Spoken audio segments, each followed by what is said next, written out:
Welcome back to Timo's Dinky Detailing. Today I'm going to be doing a Dinky 161 Mustang. This is a toy that I really like. The reason is I was jealous of my brother because he had this toy, and I believe he still has it, but his is in extremely good original condition. This one is not bad. Obviously things like the wheels have lost a lot of their chrome, so I have to do something about that. Some of the paint has been damaged and chipped, and the decals on the sides have turned yellow, and then somebody appears to have glued the headlight jewels in afterwards.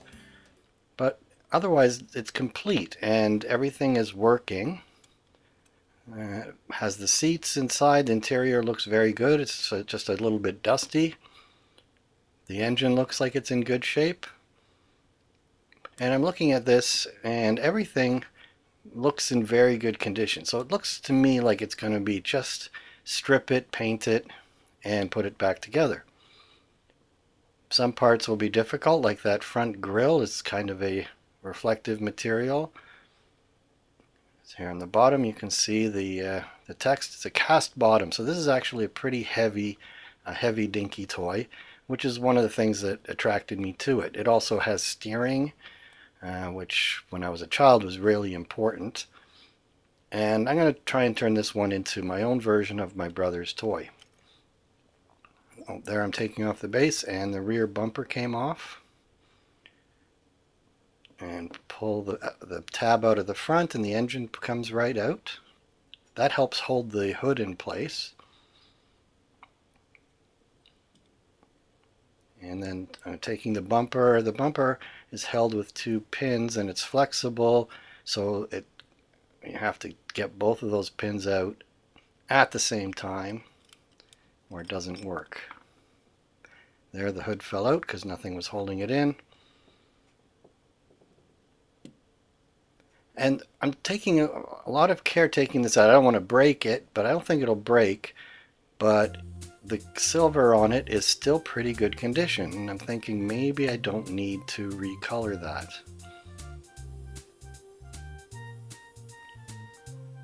On video you can see a little bit of the yellow showing through. When I was looking at it originally, I thought, maybe I can get away with just using it. Maybe flip it over to the better side.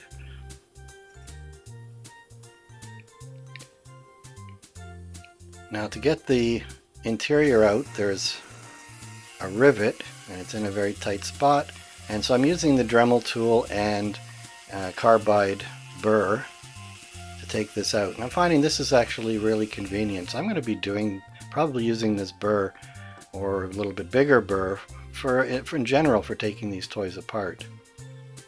So there's the interior, comes out, and you can see it basically looks like it's new. It almost doesn't even have dirt on it. So there the trunk lid comes out. Now this is the tricky part. The doors are on plastic hinges, and those hinges are locked in with the dashboard and the firewall, it all in one piece. And it comes out simple enough, but the issue is going to be when I've got to put it back together. So these inside door stickers are in pretty good shape, so I'm very careful with the X-Acto knife to remove the glued portion and see if I can salvage them and put them back on. So here with the burr I come again, because I won't be able to paint these and strip these unless I take those hinges off. And it does leave me with a problem because I'm not going to be able to put a screw to replace that rivet. It's going to have to be held in only with glue.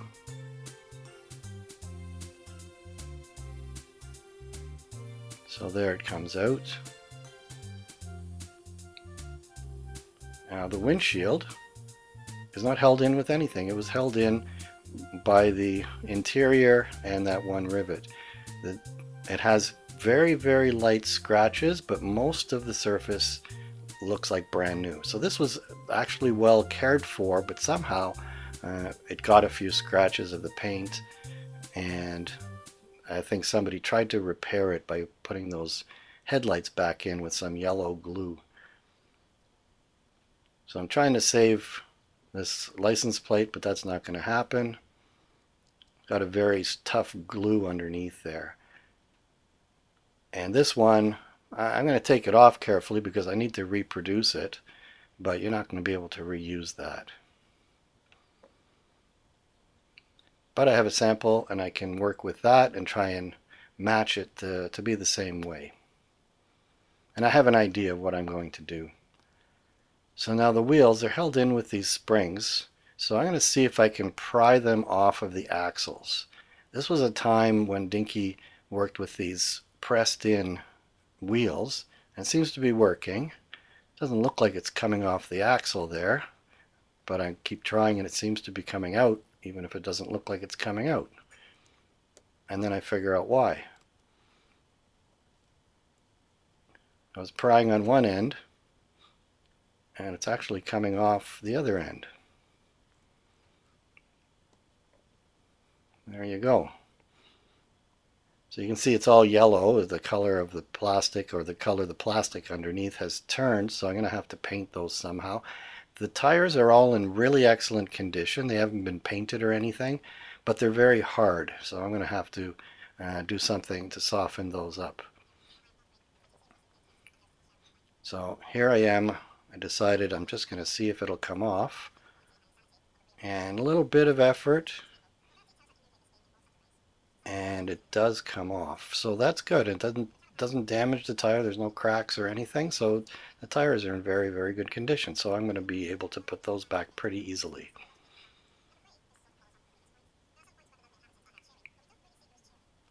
So they're all off. And now I can strip the paint off of the painted parts, which is the door panels, the trunk, and the hood.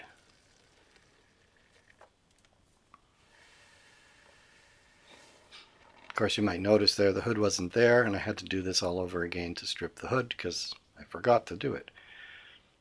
So I'm going in here and I file off all of the casting lines, and I'm not going to show you that whole process because it took a long time, and I have the video there, but it would make it an hour-long video.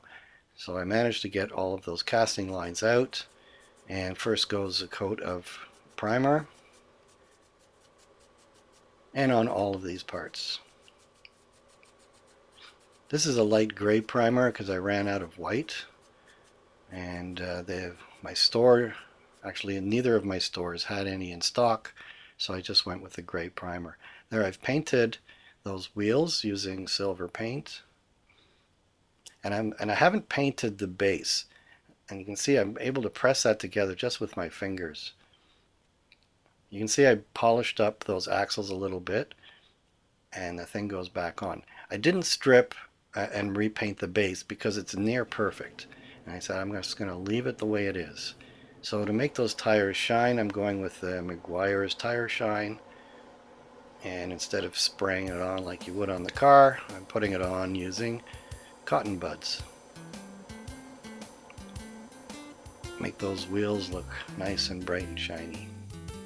Now here's some silver material I got at the dollar store, and I put it onto paper so I can make it, so I can work with the decal on top of it. These ones I just made the decals on the clear foil, and they're actually exact copies of the original. I took the photograph of the original and made a decal from that, and they're different on both sides. So here's the chrome front grille. I stuck it onto paper. It has its own self-sticking back, but I know it's not very good, so I'm going to put glue instead. So here I've got it. It's fitted. Fits right in there, and it looks like the original one. If you get the wrong angle, you can't see the little pony there, but with some white background, then it definitely shows up really clear.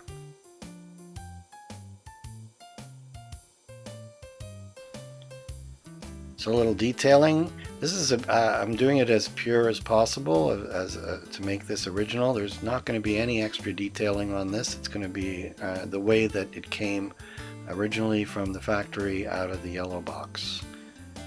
And so I'm being very careful to stay. Fortunately, it's easy to do this. They've got a nice circle around, and the original one was just painted inside that circle, so it makes it a little bit easier to paint. Of course, there I hit the edge. Go in there with my big thumb and finger. Came off perfectly. Now the headlights were not salvageable because the backs had lost their reflective coating, so they didn't sparkle. So I went to my box of assorted headlights, jewels, and these ones are the proper ones. They have the diamond shape pointy at the back, and it's been coated with some kind of a mirror coating, so they look beautiful. They sparkle. And I put those in with hobby glue, sticky glue.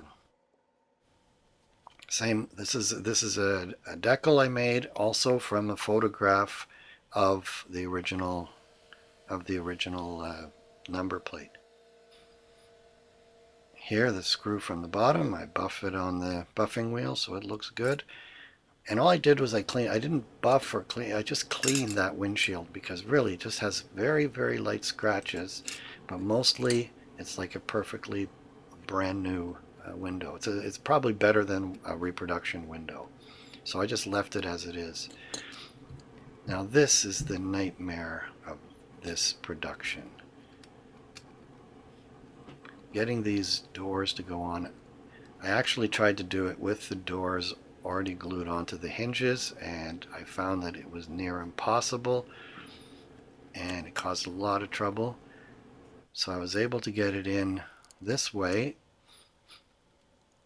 by putting it in without the doors glued on. And I'm not sure, it probably was put on with the doors glued on, but they must have had some special way of attaching it. And I would have to build some part to hold the thing in the right place so that you can put it all together. So there the hood goes in, and the hinges are held on with this little engine part, and then that's held in with the bumper, which I did not paint. I tried to keep it as original, as I said.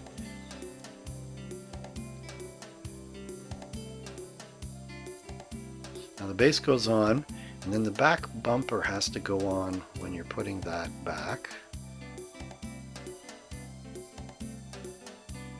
So I got the screw started. I had to back it off a little bit and then put the rear bumper in place. It does positively hold it in place, so you can't put it in when it's tight. And there it's put together, and now I'm going to have to put the doors back on. So I'm using epoxy, which doesn't work the greatest on this plastic, but I didn't have any other option handy that I thought would work. So epoxy it is. And what I did is I closed it to hold it in place while the epoxy cures, which is like 5 minutes. Here I'm pushing it to make sure that the the hinge is pressed right into the door. Now the doors have these little plates, so I destroyed them on the first try of installing those doors, so I made new ones and glued them over top. That's what they looked like, and I did that again from a photograph of the original one. So here's to remind you of what this toy started like. It's actually in really, really good condition. There's not any damage to any part of it, just the paint has been peeled off and that looks rough. So let's see what it looks like now.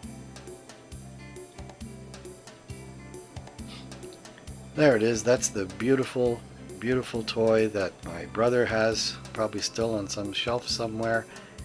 And it's done as original as I could do it, including keeping the original chrome on those bumpers. So if you're enjoying my videos, please remember to like, that's the thumbs up button, and that's the easiest one to do. Very low commitment, just press the button, and then share with friends and subscribe to my channel if you haven't already, and it really helps things out. So I hope you enjoyed this episode of Timo's Dinky Detailing. Until next time, be seeing you.